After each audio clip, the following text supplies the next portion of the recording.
concerns tonight. They say the city is failing its own children. Yeah, PIX11's Kalorama discussed that in a candid conversation with the head of Eagle Academy Public Schools.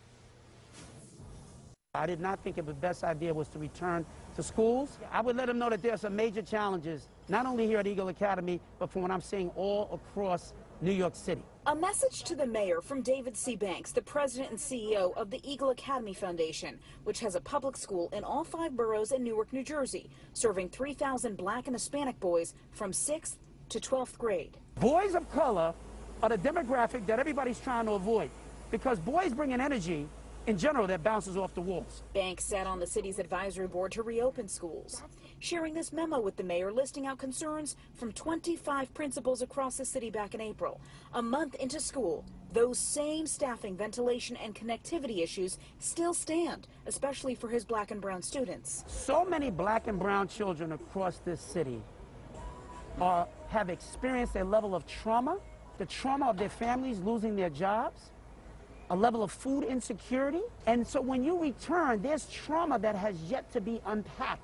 On top of that, most students don't see a familiar face at the front of the classroom because of a teacher shortage, or they're in crowded online classes with little engagement on a screen after the DOE had to pull substitute teachers, central personnel, and retired teachers to fill the gaps without any technology training for virtual learning. You're basically just pulling bodies and putting bodies in front of children.